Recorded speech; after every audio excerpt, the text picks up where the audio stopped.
Hello दोस्तों, मैं आपका दोस्त राइटर हिमांशु राज आज फिर आपके लिए एक नया ड्यूट सॉन्ग लेकर आया हूँ जिसे आप बिल्कुल फ्री गा सकते हैं। दोस्तों, यह सॉन्ग लेडीज और जेंट्स दोनों लोग गा सकते हैं। दोस्तों, बिना समय गवाए हम चलते अपने गाने की तरफ। ये रहा हमारे गाने का मुखड़ा और इसे हम गाकर बता देते हैं। दोस्तों, पहले लड़का गाता है और लड़का क्या गाता है मैं गाकर बता देता हूँ। प्यार के ना यार तू समझ पाइलू, छोड़ी के तू हमारा के चल गइलू। अरे प्यार के ना यार तू समझ पाइलू, छोड़ी के तू हमारा के चल गइलू। रो रो के झूठे करेला फरियाद, भइल हमार शादी हमनी ससुराल, जानू हमारा के भूल जइहा।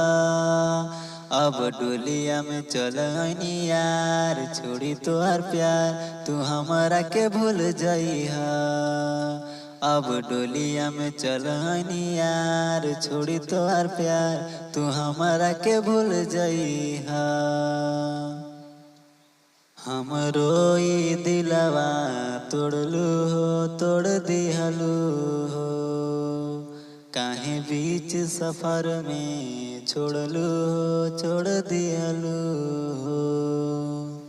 अगर वीडियो अच्छा लगे तो वीडियो को लाइक और चैनल को सब्सक्राइब जरूर करें ताकि हमारा वीडियो सबसे पहले आप तक पहुंच सके और आप उस गाने का आनंद ले सकें। दोस्तों, बिना समय गवाए हम चलते अपने गाने की तरफ। ये रहा हमारे गाने का अंतरा और इसे हम गाकर बता देते हैं।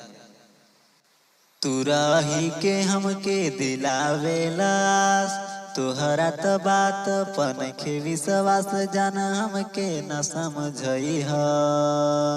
अब डोलिया में चलनी यार, छोड़ी तोहर प्यार तू हमारा के भूल जइहा। अब डोलिया में चलनी यार, छोड़ी तोहर प्यार तू हमारा के भूल जइहा। बिना बतावले कैलू हो शादी कैलू हो, विक्रम से पूछबो ना कैलू हो, हाँ कैलू हो। सिंगर बिना जिंदगी भइल जियान, रोज से जिया पे रो रो के होला बिहान। अब बतिया तू समझ जइहा। अब डोलिया में चलनी यार, छोड़ी के तोहर प्यार तू हमारा के भूल जइहा। अब डोलिया में चलनी यार, छोड़ी के तोहर प्यार तू हमके भुला जइहा।